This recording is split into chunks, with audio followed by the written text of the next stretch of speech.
अस्सलामुअलैकुम व्यूवर्स, बहुत ही मज़ेदार सालन की रेसिपी लेकर हाजिर हूँ जो कि बिल्कुल कोरमा स्टाइल में तैयार होगा और ये आपको खाने में कोरमे से भी ज़्यादा मज़ेदार लगेगा। और ये शोरबे वाली चिकन का मैं आप लोगों के साथ रेसिपी शेयर कर रही हूँ।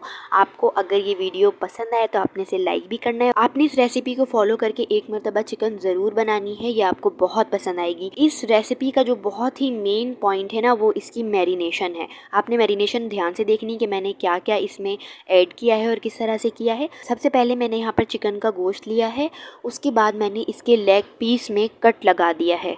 लेग पीस में कट लगाने के बाद मैंने इसमें 2 चम्मच भर कर सिरका ऐड कर दिया है। सिरका चिकन में ऐड करने के बाद मैंने इसमें 2 चम्मच अदरक लहसुन का पेस्ट ऐड किया है। उसके बाद हस्ब ज़ायका मैंने इसमें नमक ऐड किया है। नमक ऐड करने के बाद मैंने इसमें 3 बेसिक मसाले ऐड करने हैं, जिसमें है 1 चम्मच पिसे मिर्च, 1 चम्मच हल्दी और 1 चम्मच आपने इसमें पिसी धनिया का ऐड कर देना है।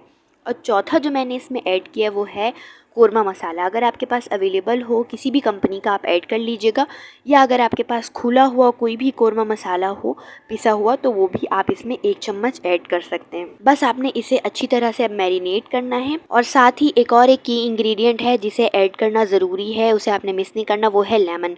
लेमन मैंने यहाँ पर एक पूरा निचोड़ दिया। अगर आपके पास बड़ा हो तो आप एक निचोड़ लीजिएगा, वरना आपने इसमें 2 छोटे लेमन को ऐड कर देना है, लेमन जूस को।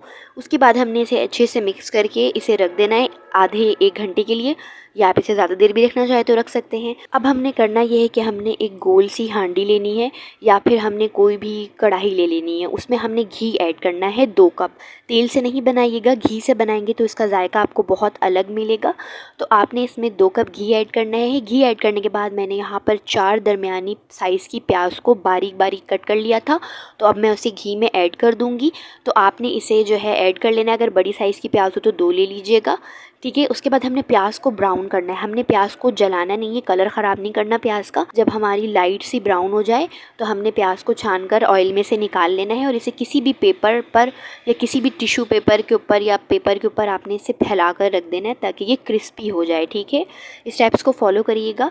उसके बाद मैंने तेल में यहाँ पर कुछ बेसिक साबित गरम मसाले ऐड किए हैं, जिसमें शामिल है 2 के करीब छोटा तेज़पत्ता, 4 से 5 लौंग, 7 से 8 के करीब काली मिर्चें, 4 मैंने यहाँ पर छोटी इलायची ली है और 1 चम्मच ज़ीरा। ये बिल्कुल बेसिक साबित गरम मसाला है, इसको मैं ऑयल में ऐड करूँगी। इसे मैं ज़्यादा देर तक फ्राई नहीं करूँगी, बस जैसे ही हल्के से तेल से आवाज़ आएगी तो इसमें मैं जो हमारा मैरिनेट किया हुआ चिकन था वो इस ऑयल में ऐड करूँगी, और इसे तकरीबन 15 मिनट तक इसके साथ फ्राई करूँगी ऑयल में चिकन को। जब हमारी चिकन आपको लगे कि अच्छी तरह से ये फ्राई हो गई है, ऑयल में हमने इसे 15 मिनट दे दिया है, तो हमने फिर करना ये है, चिकन जब हमारी अच्छे से भुन जाए तो हमने उसमें 1 चम्मच गरम मसाला यहाँ पर ऐड करना है। गरम मसाला 1 चम्मच ऐड करेंगे पिसा हुआ। उसके बाद हमने करना ये है कि हमने चिकन में 1 पाव के करीब, आप चाहे दही को फेंट लें, वैसे मैंने यहाँ पर दही को फेंटा नहीं है, 1 पाव के करीब दही ऐड की है। दही ऐड करने के बाद थोड़ी देर तक चम्मच चलाया, इसे भूना है। उसके बाद एक बहुत ही की इंग्रेडिएंट आप लोगों को यहाँ पर बता रही हूँ, वो है हरी मिर्चें। हरी मिर्चें मैंने यहाँ पर 2 चम्मच के करीब कुटी हुई हरी मिर्चें ऐड की हैं। हरी मिर्चें ऐड करने से सालन का टेस्ट बहुत मज़ेदार आप लोगों को मिलेगा, ज़रूर ऐड करिएगा कुटी हुई हरी मिर्चें। उसके बाद मैंने जो यहाँ पर प्याज फ्राई करके उसे जो है क्रिस्पी कर लिया था, उसे मैं अब यहाँ पर शो कर रही हूँ। उसके बाद मैं इसे हाथों से अच्छी तरीके से चूर लूँगी। उसे जब मैं अच्छी तरह से क्रश कर लूँगी तो उसके बाद मैं इसे यहाँ पर सालन में ऐड कर दूँगी। ऐड करने के बाद जो है मैंने यहाँ पर थोड़ा सा चम्मच चलाया है, 10 से 15 मिनट में गल जाएगी। उसके बाद हमने करना ये है कि 1 से 2 गिलास गर्म पानी ऐड करने के बाद आपने इसे ढक कर 10 से 15 मिनट के लिए छोड़ देना है। उसके बाद ढक्कन हटाया जी तो हमारा सालन बिल्कुल तैयार है। बहुत मज़े का ये सालन तैयार होगा। इंशाल्लाह मिलते हैं नेक्स्ट वीडियो में। आप लोगों ने मेरी बाकी वीडियोस को भी वॉच करना है। अगर आपको कोई रेसिपी पसंद आए तो उसको लाइक ज़रूर कर दीजिएगा। ये आप लोगों का न्यू चैनल है, आपने इसे सपोर्ट करना है। तो दीजिए जब तक के लिए इजाज़त। अल्लाह हाफिज़।